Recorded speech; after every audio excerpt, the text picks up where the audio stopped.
부동산의 상승론자나 투자자분들 입장에서는 해석의 관점의 차이인데요. 자, 강달러라는 건 우리가 약 원화가 되잖아요. 그러면 환율이 상승한 얘기고, 그러면 수입 물가가 올라가잖아요. 그럼 물가가 상승되겠죠. 그럼 돈을 쓸 돈이 더 없어지겠죠. 그러면 내수가 또 둔화되겠죠. 그런 상황 속에서 부동산이 상승하기 힘들죠. 그런데 트럼프의 견조가 미국의 약달러를 선호해요. 약달러를 선호해서 금리를 인하하려고 애를 쓸 거예요. 애를 쓰는데 여러분들이 아시는 관세를 물리면 자국보유지로 관세를 매기게 되면 수입 물가가 미국 입장에서 올라가잖아요. 그럼 물가 인플레이션의 효과가 있잖아요. 그것 때문에 이번에 파월이 이번에 발표하면서 그런 얘기를 했잖아요. 금리 인하를 2025년도에 저번에 작년에 12월에 발표할 때만 해도 그 2025년도에 한 3번에서 4번 정도, 그리고 3%까지도 얘기했어요. 하단을. 많이 내리는 거예요. 그런데 바뀌었어요. 왜? 트럼프가 대통령이 되니까 관세 정책을 쓰면 물가 인상 압력이 있는 건 당연한 거거든요.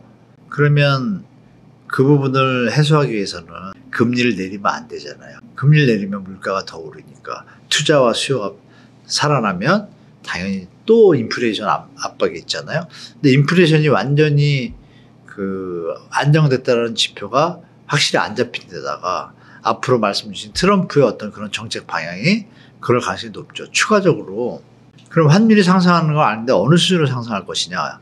여기서 또 복병이 하나 나옵니다. 뭐냐면 미국하고 중국하고 지금 무역 이거 잘 아시잖아요. 근데 미국이 한 25% 정도 물품? 전체 물량이 아니고요. 종목이 여러 개 있잖아요. 특히 보안, 방위산업 이런 것 때문에 배터리라든지 이런 관계되는 어떤 2차 전지 반도체 이런 것들을 좀 관세를 많이 매기잖아요. 그럼 이게 더듬어 보시게 트럼프가 지금 두 번째 대통령인데 처음에 대통령 할 때 미국이 한 3-4번 이렇게 여러분 단계가 있는데 다 접어서 통으로 말씀드리면 한 50%의 물품에 대해서 25% 정도의 관세를 매겼어요. 세죠. 평균 잡아서. 근데 그때 그러면 50%니까 평균 100으로 잡으면 25%는 반으로 나누면 어떻게 돼요? 12.5% 지금 관세를 매긴 전체로 보면, 그러면 수출하는 입장에서 가격 부담이 그만큼 상승 효과가 있는 거를 낮추려면 어떻게 돼요? 자기네 통화 가치를 낮추면 어떻게 돼요? 그러면 수출 여력이 생기잖아요. 단가가 낮아지니까 가격이 안 올라가잖아요. 그래서 그 당시에 중국에서 딱 그 계산을 해가지고 10%를 위안화를 평가를 절하합니다. 공산당이잖아요. 그냥 낮춰 이러면 낮추잖아요. 낮추니까 상세가 된 거예요. 그 과정을 3번을 겪으면서 이렇게 되거든요. 그러면 우리가 예측할 수 있는 게 뭐예요? 요번에도 지금 하면 그걸 평균 내가지고 위안화를 평가 절하를 딱 치겠죠. 그죠, 여러분? 평가 절하하고 또 뭘 할까요? 미국 국채 많이 갖고 있잖아요. 일본 다음으로 거의 5대 안에 끼는데 미국 국채를 막 팔면 어떻게 돼요? 달러가 약세가 되잖아요.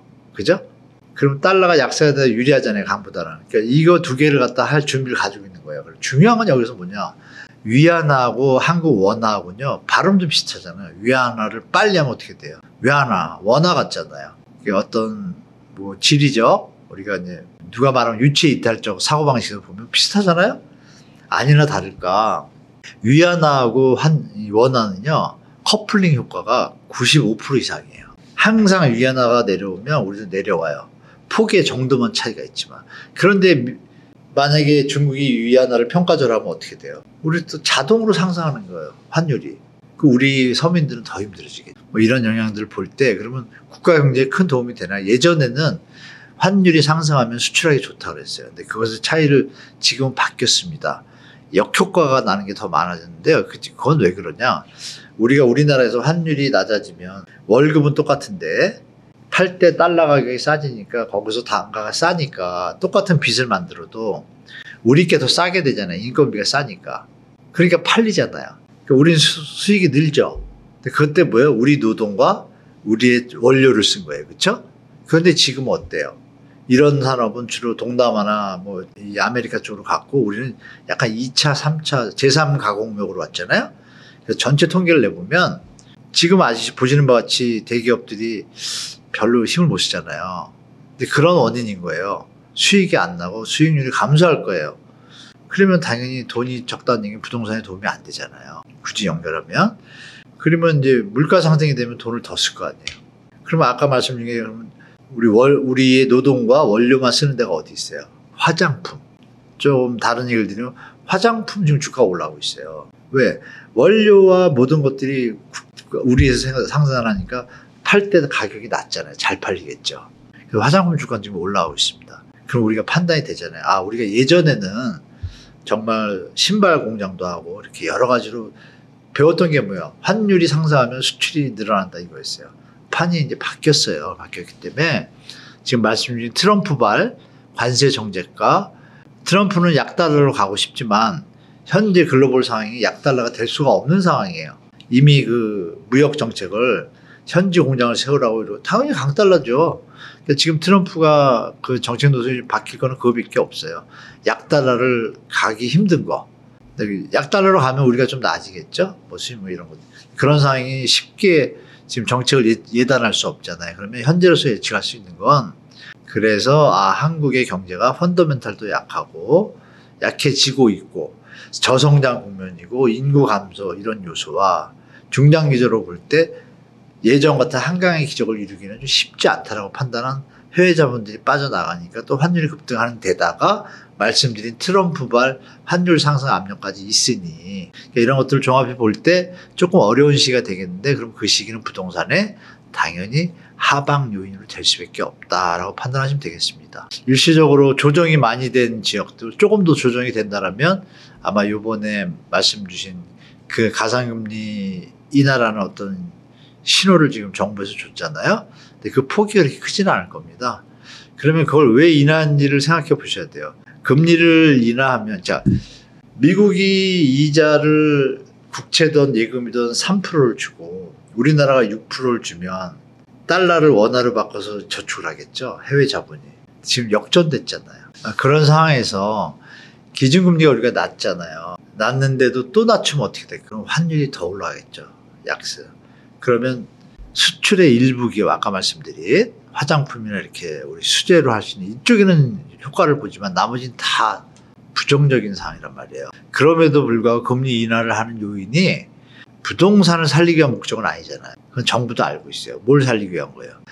자영업자분들하고 가계 연체율하고 기업 부채 연체율이 너무 지금 빠르게 올라가니까 이 부담을 안 줄여주면 충격이 클 수가 있잖아요. 아까 말씀드린 수출 이런 문제까지 겹치게 되면 순간적으로 쓰나미처럼 올 수 있으니까 정부가 최선을 다하고 있는 거예요. 그러면 가상금리를 낮추는 것을 부동산에 관계되는 분들은 부동산 가격이 올라갈 거야 수요자가 생겨서 이렇게 얘기하지만 잘 보세요 여러분. 5억일 때 금리가 4%예요. 10억일 때 4%이던 게 2%가 됐어요. 지금 가상금리를 낮춘다고 칠게요. 그럼 내는 돈 똑같아요 안 같아요? 똑같잖아요. 그럼 주택가격이 지금 서울 수도권은 올랐어요 안 올랐어요? 또 잠시 올랐잖아요. 그러면 금리 인하의 효과가 별로 없잖아요. 그런데 여기서 결정적으로 7월부터 뭐예요? 스트레스 DSR을 적용하잖아요. 가상금리가 지금 1.5%로 확정됐어요. 그러면 만약에 3.0%를 갖다 2.5%로 낮출게요. 기준금리를 2.5% 낮추면은 은행 대출금리가 3%, 3.5로 지금 4에서 5잖아요. 3.5, 4로 내려오겠다고 생각하잖아요. 그게 무슨 큰 힘이 있겠어요. 느낌상. 그죠? 그러면 여기서 가상금리가 붙잖아요. 그러면 지금 집 살 사람들은 그나마 능력이 있고 오른 가격도 감당할 수 있고 어떤 소득원이 좀 받치는 분들이 지금 다 산 거잖아요. 무리해서 산 분도 계시고 그럼 지금 계신 분들은 물론 여유인데 기다리는 분도 계시겠지만 조금 현재 주택 가격이 버블이 낀 것을 감당할 수 없는 분들이 대부분이라고 판단돼요. 그럼 수요가 급증할 이유가 별로 없습니다. 그렇기 때문에 올해 어떤 가상금리 낮추는 것들이 일시적으로 좀 봐요. 왜? 그래야 시장이 받쳐져요. 여러분 잘 보세요. 신규 분양 있잖아요. 지금 PF 어렵잖아요. 그럼 이쪽 시장이 다운되면 신규 분양가가 높으면 더 미분양 날 확률이 높죠? 얘가 받쳐줘야 되잖아요. 그러니까 이거는 이 정도 선에서만 받쳐주길 바라는 게 정부의 바라는 바일 거예요. 그죠? 올리는 거 원하지 않는 거예요. 이거를 잘 캐치하셔야 돼요. 그러면 내려가는 걸 막으려고 버티는 거잖아요. 그러면 예전처럼 코로나 그때처럼 정부일 때 금리 낮추면 무조건 집값 올라간다? 아니죠. 이미 풀로 왔잖아요. 그렇죠, 여러분? 저는 그렇게 생각합니다. 그래서 더 오를 때가 있을까요? 생각해 보세요, 여러분. 이 강남 집값 같은 경우에 지금 3배 올랐거든요. 불과 10년도 안 돼요. 7년 만에. 우리 뭐 GDP 경제 성장률이 3배 올랐나요? 아니잖아요. M2 얘기하잖아요. M2도 아니잖아요. 그러면 색깔이 좀 나오지 않나요? 느낌상. 그래서 저는 그런 형태로 시장이 이제 이어지니까 이 금리 뭐 0.5 이런 걸로 시장이 지금 움직이는 역부족이다. 그렇게 판단하는 게 좋고, 물론 이건 있어요. 경제 위기가 느닷없이 어디서 터져가지고 온다. 그러면 금리를 갑자기 낮춥니다. 1.5나 2%로. 그때는 이미 경제 시스템이 약간 경색 상황이기 때문에 수요가 급격하게 줄어요. 그럼 금리가 낮아져서 주택가격이 오른다? 안 올라요. 그러니까 이런 시나리오를 같이 생각하시라. 그래서 금리 인하가 지금 코로나의 그런 상황이 지금 아니란 얘기예요. 그때만 해도 다른 데 투자할 데도 없었어요. 그때만 해도 유튜브가 이렇게 발전하지 않았어요. 코로나 때문에 유튜브가 발전했잖아요. 그래서 이제 우리 국내에 있는 투자자나 젊은 분들도 국채를 어떻게 투자하는지 얘기는 들어봤고 하는 분도 많아졌어요. 그러면 어떤 바보가 한국 국채에 투자하겠어요? 미국 국채에 투자하잖아요. 그러면 환율이 또 올라가잖아요. 그래서 지금 한국은행 막 애쓰잖아요. 막 국민연금 돈 긁고 보이잖아요. 그림이. 그러면 이제 글로벌 시대가 된 거예요, 여러분. 그렇죠? 책상에 앉아서 핸드폰 갖고 해외 주식을 사는데 어떤 바보가 안전한 나라에 수익률도 더 높은데 누가 어떤 걸 택하겠어요? 이런 흐름을 막을 수 있는 거는 아까 말씀드렸잖아요. 그래서 저희가 안전하고 좋은데 4%야. 근데 여기 8%를 준대. 그러면 올 수 있겠죠. 우리가 시중은행에서 예금을 하는 건 느낌상 안전하다고 느끼는 거잖아요. 근데 저축은행은 자꾸 금리를 많이 주잖아요. 왜? 그림 나오죠, 여러분? 그래서 금리 조금 낮춘 것이 다른 모든 상황이 괜찮다 그러면 당연히 그 효과가 있는데 지금은 좀 그런 상황이 아닌 것 같다. 그래서 이게 마치고 나서 색깔하고 지금의 색깔은 다르기 때문에 지금 일각에서 말하는 여러분 더듬으면 작년 초부터요. 정확히는 2023년 9월부터 미국 금리 인하 피벗한다 1년 내내 뉴스 나왔어요. 그러면 주택가격이 오를 거라고 내내 우리 언론들도 다 얘기했어요. 금리 인하되면 오를 거다. 올랐습니까? 지금 0.5% 내렸잖아요. 올랐어요? 도리어 내렸잖아요. 9월부터 부동산 가격이 꺾이기 시작했거든요. 9월에 금리 인하했어요, 여러분. 틀리잖아요. 그럼 지금의 금리 인하는 아픔의 고민 끝에 정부가 생각하고 있는 가상금리 인하는 아픈 부분이다. 이렇게라도 해야 좀 더 어려운 부분을 우리가 극복할 수 있으니까 라는 방향이라고 보시는 게 맞는 것 같아요. 그래서 예전 같은 시장하고 비교하시면 안 된다. 왜? 가격이 너무 높은데. 그렇죠? 그렇게 말씀드리겠습니다. 네.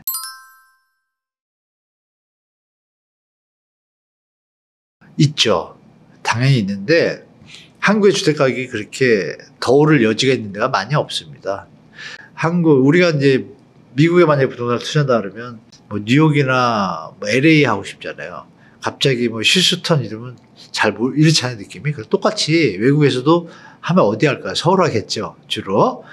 근데 서울의 주택가격이 국제 가격이랑 기준을 비교하면 상당히 높은 편이에요. 높은 편인데, 그럼 외국인 입장에서 다른 나라 외국인은 별 의미가 없고요. 중국이 이제 문제가 됩니다. 왜냐면 중국은 아시겠지만 공산국가잖아요. 중국의 간부들이 시진핑의 그 1대1로 정책 뭐 이런 거 막 맞춰주면서 또 장기 집권 체제가 되면서 파워가 너무 세져가지고 알면서 모르면서 해외 자금이 안 나게 하려고 애를 많이 써요. 그래서 한때 홍콩을 통해 가지고 우회적으로 했는데 홍콩하고 또 좀 막 시끄러웠잖아요. 그러니까 중국에 있는 분들 입장에서는 그나마 나라에 무슨 일이 터지면 중국 간부들 중에도 부패 관리가 있겠죠. 그러면 막 짱받았다 걸리면 사형 나오고 그러잖아요. 그분들이 안전하게 돈을 숨길 때가 어디예요? 비트코인하고 한국 부동산이에요. 제가 볼 때. 그게 이제 그 라인에서 연결된 분들이 뭐 그 계층이겠죠. 그 부류들이 한국 부동산을 많이 지금 보고 있어요. 보고 있는데 한국 부동산이 올랐다 내렸다 하는 거 그전에 좋았는데 지금은 약간 묘한 상황인데 환율이 지금 내려왔잖아요. 1000이면 1300이면 5% 10%거든요. 5% 10%의 변동 때문에 막 올 것 같지는 않잖아요. 그죠? 예전처럼 그러니까 2015년, 16년 때 이때보다 지금 2배, 3배 올랐잖아요. 그때는 적정 타입이잖아요. 근데 지금 어때요? 약간 그때랑 틀리죠? 근데 그거를 왜 그 기사가 자꾸 나오겠어요? 언제 꼭 나오냐면요. 주택가격이 하락하려고 그럴 때 나오고 주택가격이 막 올라가다 스톱할 때 나와요. 그 기사는. 그러면 누가 그 기사를 쓸까요? 다 나오죠? 그런 용도로 많이 쓰는데 국가에서 할 일이 있습니다. 캐나다가 하도 여러분 그 강남 북부인은 들어보셨죠? 일본은 와다나베 부인이라고 합니다. 그런 세력, 강남 북부인 같은 사람들을 중국은 죽부인이라고 그래요. 대부인이라고도 하고. 죽부인 부대가 10년 전에 많이 왔어요. 요즘은 중국 사람들 오는 분들 보면 죽부인 레벨에 이렇게 좀 똑같은 옷을 입어도 좀 부티나는 사람들보다는 일반 분들이 많이 오시잖아요. 그죠? 그런 약간 패턴이 바뀌었는데 캐나다는 이 죽부인들이 뭐 휘젓고 다녔어요. 캐나다를. 그 캐나다에서 취득세 중과를 매겨버렸어요. 그러면 취득세 5% 더 내면 남는 게 별로 없어요. 세금 띄고 이러면. 그러면서 좀 막아줬어요. 근데 우린 그걸 안 하고 있죠. 중국을 지금 계속 뭐 터부시하면서 왜 그걸 안 하는지 모를까요? 왜 그럴까요? 부동산 카르텔들이 움직여서 그래요. 제가 볼 때. 그쵸? 정상적인 공무원이라면 막은다고 국민이 뭐라 할 사람이 누가 있어요? 없죠? 우리가 부동산에 거품이 문제가 있어서 중국 쪽에다가 이래서 우리 중국 분들이 살 때는 여인분들이 사니까 투기가 아니라 좋게 얘기하면 되잖아요. 사시려고 오는 분들이니까 이해되지만 투기를 막고자 한다. 이해달라. 취득세를 이렇게 올린다. 거부할 일이 없잖아요. 그럼 우리도 너희들이 한국에서 중국에 집 사면 취득세 올릴게 그랬는데 사러 가나요? 안 사잖아요. 거기는 할 말 없잖아요. 우리가 올린다고. 그렇죠? 그 캐나다 올린 거예요. 그럼 우리는 그걸 해야겠죠? 안 하고 옆에서 카르텔들이 계속 보호하겠죠.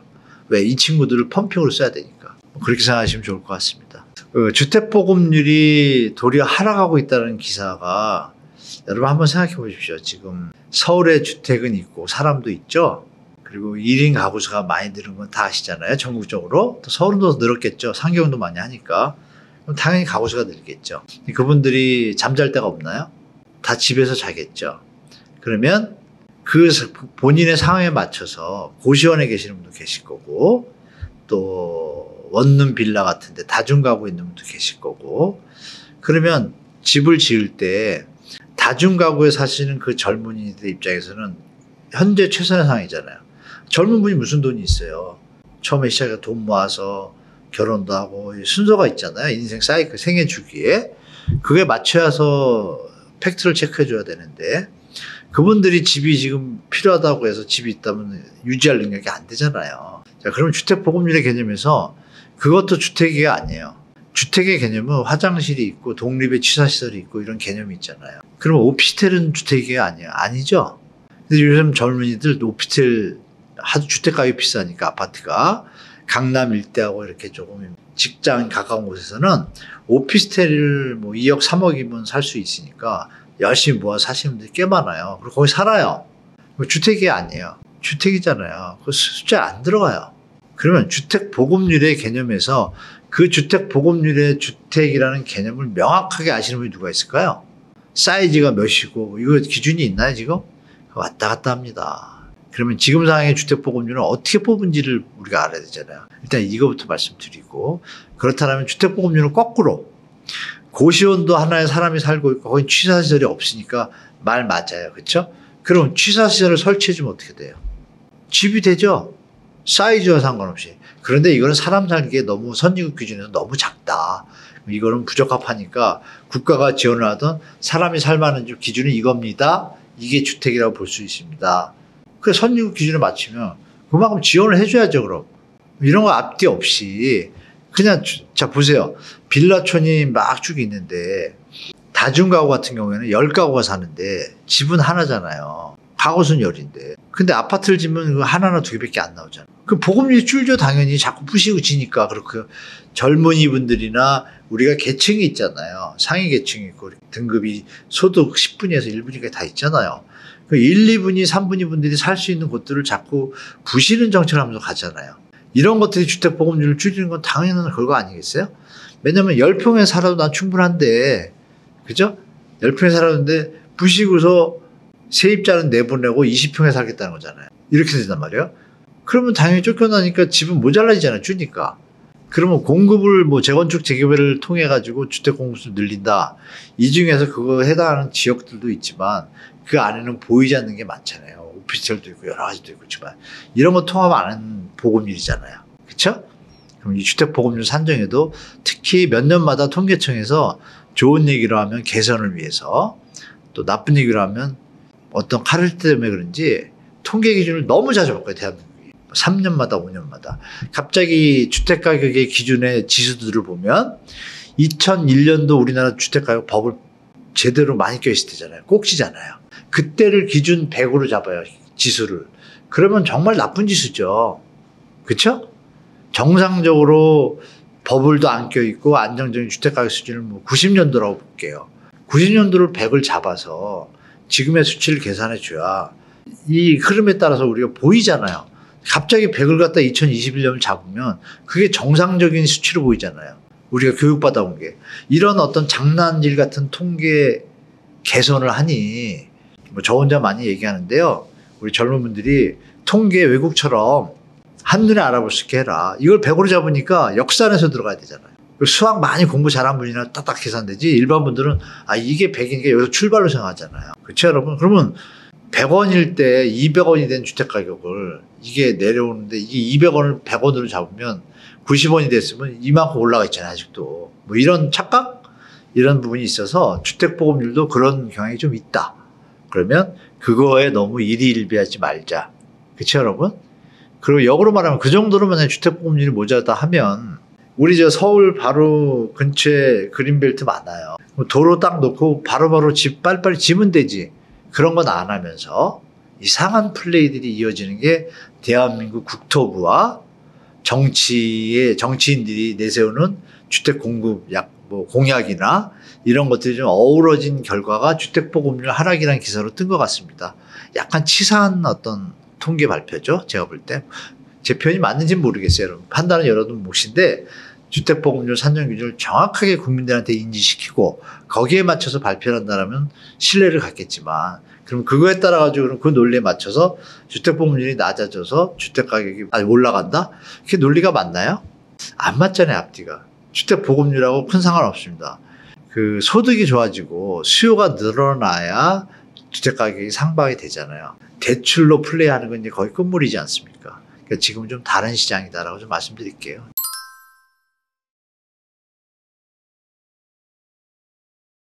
저는 나이가 있기 때문에 신축보다는 기존주택에서 20년 차 안에 제일 안정던선은 2005년 이후, 그러니까 한 20년 됐죠? 2005년이면.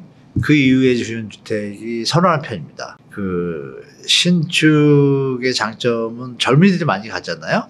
근데 제가 조금 더 나이가 들면 젊은이들의 향기를 느끼고 싶어서 신축을 원하겠지만 지금은 저는 서울 토백이라서 서울에서 오래 살아가지고 복잡한 게 싫습니다. 그러나 젊을 때는 복잡한 게 좋거든요. 그런 차이가 있어서 저는 그래서 좀 여유로운 그런 것들을 택할 나이잖아요. 보통 나이 들면 전원주택 간다 그러잖아요. 근데 전원주택은 장단점이 막 극명하기 때문에 지금은 전원주택 같은 아파트들이 수도권에 많잖아요. 그게 더 현명한 것 같아요. 뭐 또 나이 들면 또 병원도 간다든지 뭐 이게 있잖아요. 근데 요새 뭐 도로가 잘 됐으니까 뭐 큰 차이 없고 저는 그런 상황이고 젊은 분들은 이제 얼죽신인데 제가 얼죽신에 반대되는 말을 막 찾아서 말씀드리고 싶은 게 많았어요. 왜냐하면 여러분들이 아쉽게 2005년이나 2003년도 이전에 지은 집들은요. 커뮤니티의 개념이 별로 없었습니다. 그냥 어린이집 정도 있었어요. 경로당하고 다른 건 없었어요. 그리고 믿거나 말거나 제가 2001년도부터 전국에 아파트 컨설팅을 많이 했거든요. 특히 오래된 아파트, 임대 아파트 분양전하고 이럴 때 그때 제가 어쩌면 맞을 수도 있어요.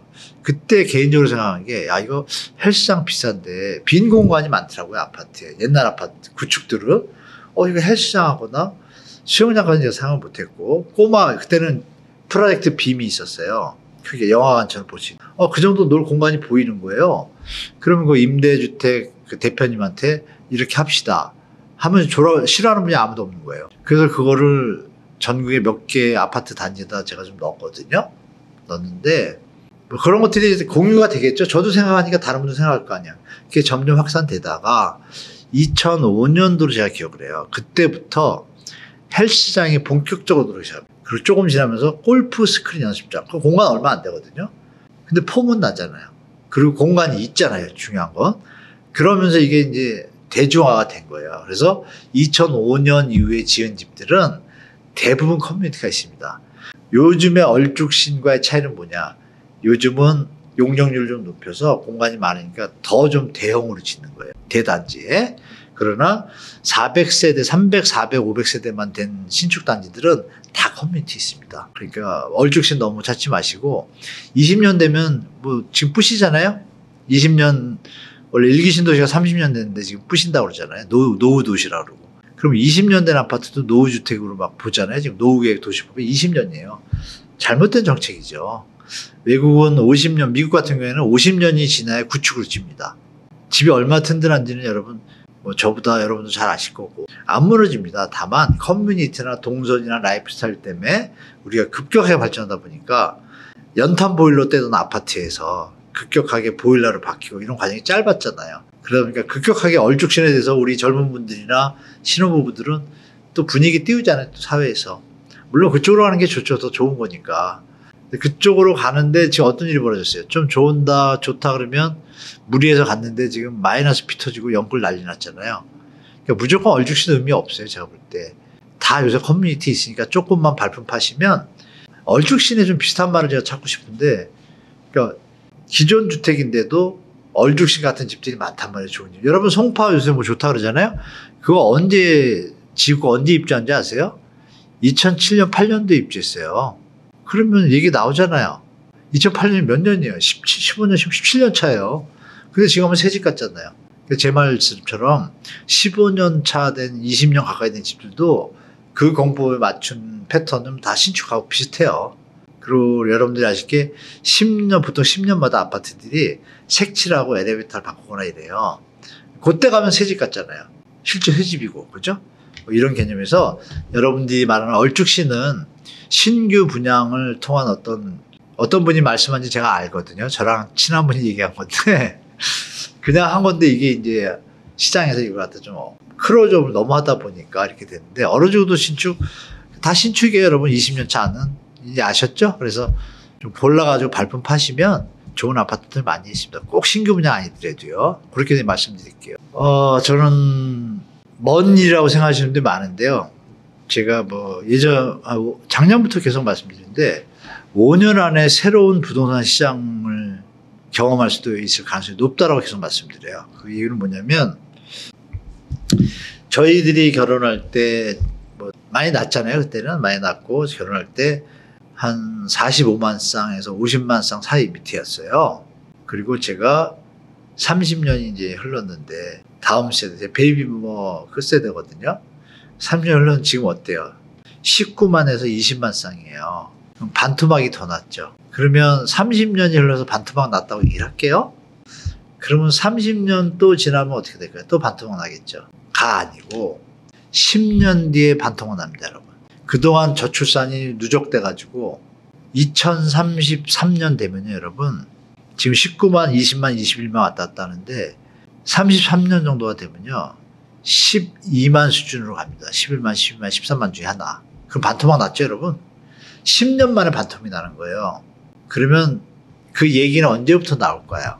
그러면 그림에 보는 것처럼 급격할 꺾이잖아요, 선이. 그러면 그때가 정부가 진정으로 국가와 국민과 청년과 미래를 위해서 주택정책이 급격하게 바뀔 수 있습니다. 그래서 무리하게 집 사지 말라는 얘기를 제가 계속 드려도 눈에 보이니까요. 우리는 뛰어난 민족이라서 어떤 위기가 있으면 드디어 막 집안 싸움 딱 멈추고 모여서 회의하는 민족이에요. 그죠? 아니면 말 안 듣는 거 있으면 이제 제껴가지고 국민들이 새로 세우잖아요. 나라를. 위대한 민족이에요. 5천 역사. 그러니까 지금 이 인구 고령화 저출산에 대해서 먼 일처럼 얘기하는 분들이 많은데 제가 계산을 해본 거 좀 아까 그림처럼 계산을 해보니 2032년 33년이면 10년 뒤면 그냥 결혼상에 12만 원 주네. 그러면 예식장도 줄겠네. 학원도 줄겠네. 막 연결되잖아요, 여러분.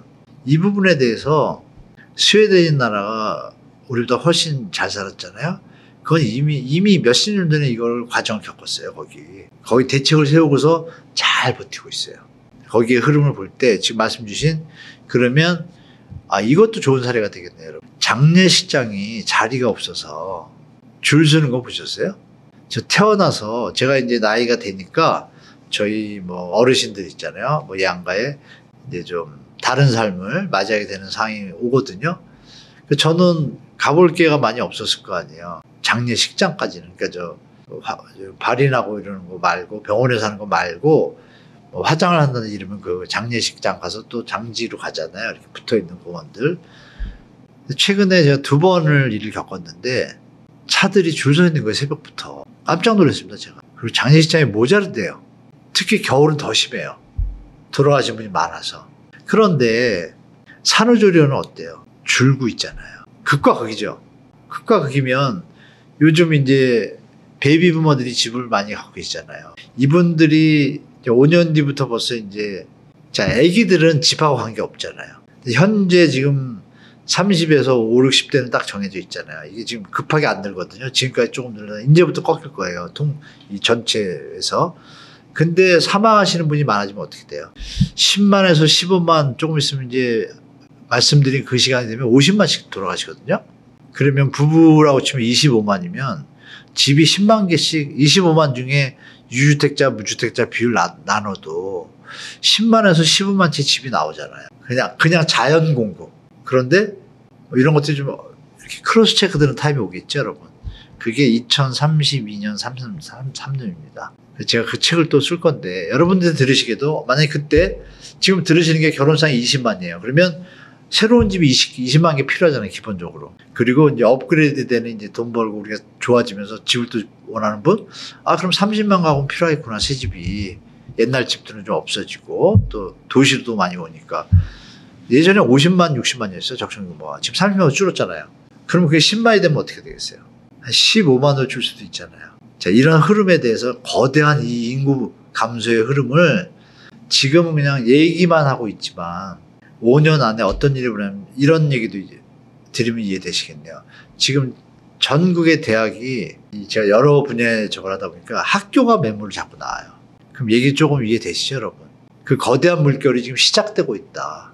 그래서 5년 안에 부동산을 바라보는 부가 크게 바뀔 수도 있다. 다만 서울에서 핵심 지역은 버틸 수 있죠. 왜?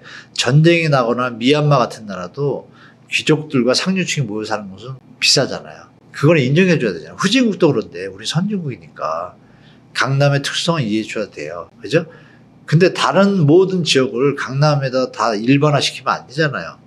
강남 따로 놀고 전체 지역을 갖고 얘기를 해야죠. 이제 그런 시대가 점점 오고 있다. 우린 국토가 좁아서 마음만 먹으면 도로 놓고 연결하면 다 30분, GTX 30분이잖아요, 여러분.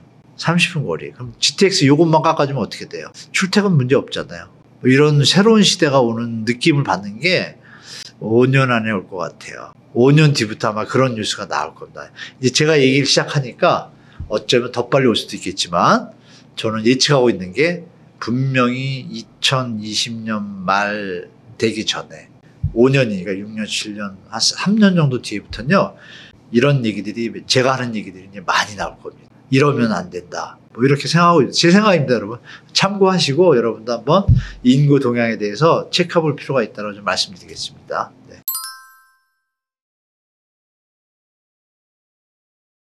그게 무슨 방안인가요? 전혀 안 맞는 방안이지 않나요? 물론 해외처럼 다 월세로 어떤 렌트 개념으로 가는데 우린 전세제도가 원래 좋은 거예요. 정부가 개입하기 전까지 너무 좋은 제도였습니다. 정부가 도와줄 거는 전세제도로 인해서 전세돈을 띄거나 이런 걸 막는 법규만 만들어주면 그죠? 그런데 전세대출을 갑자기 만들었잖아요. 그래서 2억이던 집이 전세대출 2억을 해준대. 내가 집주인이에요. 그럼 전세돈으로 집 그냥 사잖아요. 집값은 얼마 받아야 돼요? 1억 8천 받아요? 아니잖아요. 1억 2천, 2억짜리면 2억 1천, 2천 받을 수 있잖아요. 그럼 전세대출을 2억 2천 해준대. 그럼 2억 5천 받을 수 있잖아요. 그 대출을 누가 해준다 그래서 지금 세금을 하잖아요. 국가 세금으로. 근데 그게 목적이 원래 뭐예요? 전세난이 있던 시기가 좀 있어요. 약간 전세 부족할 때. 그러면 집을 많이 줘서 빨리 해줘야 되는데 전셋돈을 올려줘가지고 전세를 커버한다? 그럼 집값이 올라가는 거 몰랐을까요? 알았을까요? 알았겠죠. 이거의 원조가 MB 정부입니다. MB 정부에서 여러분 중요한 얘기인데 처음엔 전세대출 금액이 1억이었어요. 그러다 2억으로 올렸어요. 근데 다시 1억으로 내립니다. 왜? MB는 부동산 건설맨이잖아요. 이 시스템을 잘 아는 거예요. 돈이 이게 대출이 받쳐주면 집값이 그만큼 오르는 걸 잘 아니까 이거 주택가격이 좀 올라갈 것 같으니까 다시 낮춥니다. 다시 안정돼요. 정확했죠. 그리고 반값 아파트 분양하니까 주택가격이 안정됐죠. 혹자들은 MB정부 때 주택가격이 하락했다 뭐 이렇게 얘기하는데 정책 입안자의 지도자의 어떤 방향도 있던 거예요. 안정되게 하려고 툭 두개 쓴 거예요. 근데 2억에서 1억으로 낮췄잖아요. 그러니까 안정됐더래요. 그런데 아시는 바와 같이 빚내서 집사라는 박근혜 정부에서 제가 볼 땐 국가의 영원히 역사에 지울 수 없는 아주 안 좋은 제도를 넣은 거예요. 잘 들어보세요. 자, 소득이 있어야 전세대출 이자를 갚잖아요. 그럼 전세대출을 늘리면 늘릴수록 주택가격이 펌핑이 된다는 건 말씀드렸고, 낮추면 낮출수록 더 못 올라가겠죠. 왜? 투자하는 사람들이 자기 돈이 있어야 투자하니까. 모자른 만큼. 근데 이거는 전세대출 2억이 되니까 2억 2천짜리 집이 2천만 있으면 집을 사니까 투자를 하는 거예요. 그리고 인구가 계속 증가하던 시절이었으니까. 2015년도 14년부터 하는데 처음에 2억 했다가 3억을 합니다. 3억을 했다가 갑자기 5억까지 올립니다. 여기에 뭐가 있어요 또? 일명 황당한 문법에 의한 제도가 있죠. 유주택자 전세대출. 이게 말이 맞습니까 여러분? 유주택자 보고 전세대출 받아서 전세 살면서 있는 돈 갖고 또 투자하라는 얘기잖아요. 그죠 여러분? 이런 투기 망국병의 제도를 갖다 도입한 게 박근혜 정부예요. 근데 그걸 유지해 왔잖아요. 근데 문재인 정부에서 그걸 알면서 제어를 하면 집값이 잡히는데 정치하는 사람들 다 똑같잖아요. 처음엔 국민을 위한 것 같지만 그 자리에 가면 게을러지고 뭐 건설회사 뭐 이러다 보니까 좌고우면하게 되고 이런 일들이 정치인들 벌을 세게 줘야 됩니다. 제가 볼 때. 국가 돈을 함부로 쓰면. 안 그러니까 그냥 자기 돈 아니니까 막 쓰고 빼먹고 이런 게 많잖아요. 여야 할 거 없어요. 이건 제가 볼 때. 그런 관점에서 전세대출이 지금 유지되고 있잖아요. 그러면 전세대출을 그나마 이 전 정부, 문재인 정부에서 전세대출을 좀 규제를 했어요. 유주택자 끊어주고. 그러니까 조금 다운되는 것 같지만 여전히 올라가는 뭐 동력이 강하다 보니까 코로나도 있고 하니까 올라갔는데 그러면 이번 정부에서는 미친 집값이었으니까 낮춰야 되는데 전세대출 규제한다는 얘기 없었잖아요. 그죠? 도리어 대출금을 못 갚아주는 상황이었던 2022년도 하반기에 주인들이 돈들이 없으니까 돈 갚아주려고 또 대출했잖아요. 정부가. 그러니까 정부가 잘못된 방향으로 개입을 한 거예요. 부동산 시장에. 둔촌중도 어땠어요 여러분? 분양이 안 되고 미분양되면 가격이 내려가잖아요. 그러면 여기서는 극명한 거예요. 유주택자와 1주택자와 투자할 수 있는 유주택자와 무주택자가 있잖아요. 우리 2,300만 가구 중에 집 갖고 팔고 사고 이런 사람은 300만에서 350만 정도예요. 그럼 1주택자는 자기 혼자 사는 사람은 좀 나을 거예요. 싱글들. 그러나 아기가 둘이면 어떻게 돼요? 둘이면 언젠가 내가 집을 사줘야 될 거 아니야. 도와줘야 되잖아요. 아니면 내 자식이 자기 돈을 박아야 될 거 아니야. 자, 우리 집에서 집이 세 채가 있는데 나는 요만큼 오는데 여기는 오르는 건 사람 뺏기는 거죠. 마이너스예요. 그러니까 1주택자분들도 반대하는 분 많아요. 이렇게 막 투기하는 거. 그러면 계산 나오잖아요. 2,300만 중에 3,400만만 뭐라 그랬어요 제가. 다주택자, 2주택자예요. 이분들만 좋아하잖아요. 1주택자 중에 60%가 자녀가 있다고 생각하면 그러면 1주택자가 한 1,000만 되니까 1,000만 중에 60%는 600만에다가 여기 1,000만 하면 1,600만. 그러면 나머지 생각 없는 거고 1,600만하고 400만하고 하면 4배잖아요. 4배. 여긴 10명이 있고 여긴 2명이 있는데 정책을 누굴 위해서 써야 돼요? 10명을 위해서 해야 되죠. 그러면 전세대출을 어떻게 해야 돼요? 알맞게. 전세대출의 목적이 뭐예요? 청년, 취약계층, 사업을 하다 망하셔가지고 거주에 불안이 있어. 그럼 전세대출금 빌려줘서 정부가 세금이지만 도와줄 수 있는 거에 누구나 동의해요. 국민들은. 그죠? 그러나 그게 아니고 그냥 투기하라고 전세대출을 하는 판이 돼버렸어요. 전세 사기범이 왜 생겼어요? 3억짜리 집을 전세대출 5억에 맞춰가지고 팔고 나라 세우 이건 잘못된 거잖아요. 그래서 전세대출이 뭐 월세로 가고 뭐 이런 얘기 하고 하는데 전세대출 제도를 좋게 하려면 어떻게 되겠어요? 딱 타겟을 필요한 우리 국가와 사회 발전에 도움이 되는 청년계층의 사다리 역할을 해주는 거예요. 1억 2억 정도 딱 거기까지 더 안 해주고, 그죠? 그리고 사업을 하시다 망했어요. 그럼 가족이 해체되면은 비용이 더 들어요. 그럼 잠깐 살면서 돈을 모아서 하면 회복력이 좋아지잖아요? 그 회복력을 도와주는 정부가 그걸 장기 전세대금 대출을 해주면 도움이 돼야 안 돼요. 가족의 구성주체, 경제주체가 살아나니까. 파산이 아니라. 이런 데만 딱 가이드를 두고 나머지는 주택시장에 영향을 미칠 수 있게 딱 가두면 어떻게 돼요? 그럼 월세가 됐든 뭐가 됐든 주택가격과 모든 것들이 안정적인 소득 수준에 맞추겠죠. 그런 시장이 아까 말씀드린 대로 5년 안에 그런 바람이 불 겁니다. 국가 공무원들은 여러분 국민들이 원하는 걸 함부로 거역 못해요. 근데 우리는 그동안 속고 살아온 거예요. 우리 기사 나오면 그러잖아요. 전세대출 규제 딱 들어오면 뭐라 그래요. 전세대출 규제 내 집 어떻게 내 집 마련 잔금 마련 뭘 어떻게 해요. 좀 기다렸다 하면 집값이 내려오는데 잘 생각하셔야 돼요. 이게 친시장 카르텔들이 움직이는 프레임에 놀아나시면 절대 안 됩니다. 이 얘기는 우리 옹달 책방 구독자 중에 다주택자분들한테 죄송한 얘기지만 다주택자분들 지금 많이 버셨잖아요. 욕심 그만 내시고 그만하면 충분하시니까 여기에 동참하시는 분도 많아요. 제가 만나보면 다주택자분인데도 너무 벌었다 뭐 이런 분도 많아요. 자기 한 일이 없는데 이상하잖아요. 이거 좀 고칠 때가 됐다라고 좀 말씀드리고 전세대출 제도는 뭐 월세랑 연관시키는 질문이었는데 의미 없는 질문이다.